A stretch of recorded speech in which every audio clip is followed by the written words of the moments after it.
Hello সবাইকে, আমি Manisha. Unscripted Manisha চ্যানেলে তোমাদের সবাইকে ওয়েলকাম।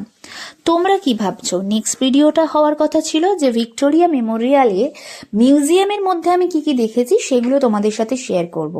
কিন্তু এবারে ভাবলাম যে প্রথমটা আমি তোমাদের সাথে শেয়ার করি, যে 31 নাইটে আমি যে বেরিয়েছিলাম সেটা কিভাবে রেডি হয়েছি। খুব সিম্পল ভাবে রেডি হয়েছিলাম। একটা পুরো উলেন হাইনেক ড্রেস পরেছিলাম ব্ল্যাক কালারে।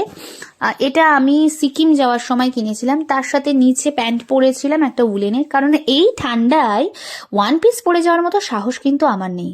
তার মধ্যে শরীরটা আমার বেশ খারাপ, দেখে বুঝতে না পারলেও অন্য কোনো ব্লগে তোমাদের সাথে শেয়ার করব। আজকে রেডি হওয়ার মধ্যে অ্যাড করেছি কাজলের বদলে আইলাইনার, আর গালগুলো যাতে একটু লাল লাল লাগে তাই একটু ব্লাশ অন অ্যাড করেছিলাম। তো যাই হোক, আমি কিন্তু আজকের দিনটা কারোর সাথে ঘুরতে বেরোইনি, নিজের সাথেই নিজেকে টাইম দেবো বলেই বেরোচ্ছিলাম। যাই হোক, এরপর একটু মাস্কারা লাগিয়ে নিলাম। প্রথমে ভাবলাম যে শুধু ইয়ারিং পরবো, তারপর ভাবলাম পুরো ড্রেসটাই যেহেতু ব্ল্যাক তাই হোয়াইট কিছু পরলে আরো বেশি কমপ্লিমেন্ট দেবে। এই যে নেক পিস আর ইয়ারিংটা দেখছো, এটা আমার মাসিমণি আন্দামান থেকে এনে দিয়েছিল।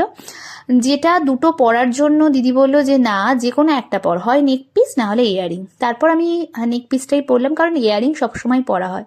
আমার লুকসটা কেমন লাগছে তোমরা জানিও, আর তোমরা কি কি করছো সেগুলো কিন্তু কমেন্ট করে জানিও। আমার ব্লগ কেমন লাগছে তোমাদের সেটা জানাতে ভুলো না।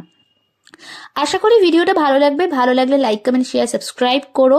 আর আমি কোথায় এত সেজে গুজে গেলাম সেটা জানতে গেলে তো আনস্ক্রিপ্টেড মনীষা চ্যানেলটাকে ফলো করতে হবে। নিজের পছন্দসই ব্যাগ পাইনি, তাই যা পেয়েছিলাম হাতের কাছে নিয়ে চললাম। টাটা।